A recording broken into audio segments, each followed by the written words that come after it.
Hello everyone, my name is Miss Gillin and today I'm going to talk you through Remains, a poem that was written by Simon Armitage in 2008. So to start us off, I would like you to imagine. You can close your eyes for this if you like, or write some ideas down as I am talking. But I would like you to imagine that you are a British soldier in a town in Iraq. You are nervous, tired, and dripping with sweat and dust. You are on patrol with two other troops, clearing out a bank in a multi-storey building. You see an Iraqi man looting a bank. He runs away down the road. Crucially, you do not know if he is armed or not. Do you fire? So I'm going to give you a few moments to think about this. You can pause the video if you like.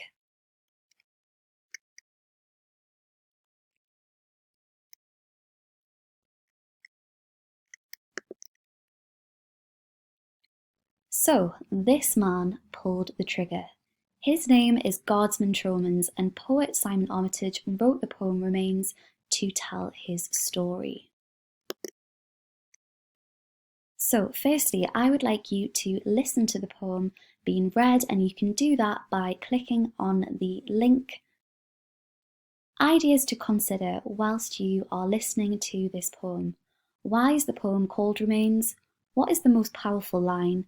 What is the turning point of the poem? And how is the poem structured for effect? So guys, you can listen to the recording and then we're going to read the poem.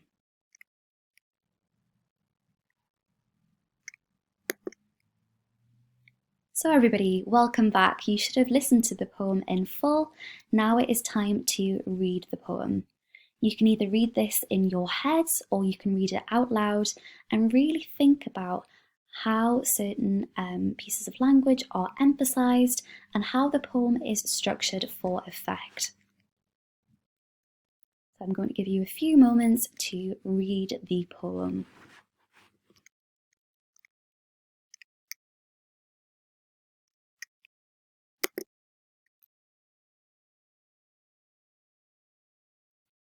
Right guys, what I'd like you to do now is to click on the below link and you can listen to Mr. Pell live annotating Remains. You can keep pausing as you watch so you can annotate the poem alongside Mr. Bell.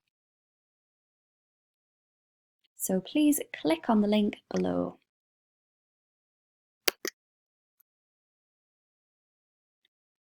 Right everybody, what I would like you to do now is to have a look at this 12-minute challenge, okay? The kind of nature of the task is in the title. This should take you about 12 minutes, and ultimately what you have here is 6 tasks. So task number 1, knowledge. What I would like you to do is select what you think is the most important quotation in the poem. Why do you think this, okay? Why did you choose this specific quotation, and how does it sum up Armitage's message about war? Number 2, comprehension. So express how the poem makes the reader feel about war and conflict. How is this illustrated? Think about specific different types of language. Number 3, application. So sketch an image that you feel best represents the tone of the poem. If you're not a confident drawer, you can find an image online, but think about how you can produce an image that best summarises what Armitage is trying to say within Remains. Number 4, analysis. Explain the underlying message of the poem. What is being said about war and conflict? And number 5, think about if you were in the poet's shoes and you were trying to come up with a title for this poem, what title would you choose? So devise an alternative title for the poem. And number 6, summarise what this poem tells us about the attitudes, what this poem tells us about the poet's attitudes towards war.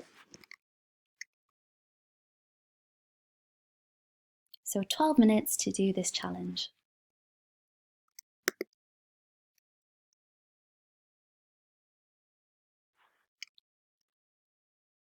what I would now like you to do is, using all the analysis from your 12-minute challenge and your annotations from your live annotation with Mr. Bell, is to use your ideas to write a short paragraph about the presentation of conflict in Remains. And remember to use evidence to back up your points. So a short paragraph that illustrates the presentation of conflict within Remains.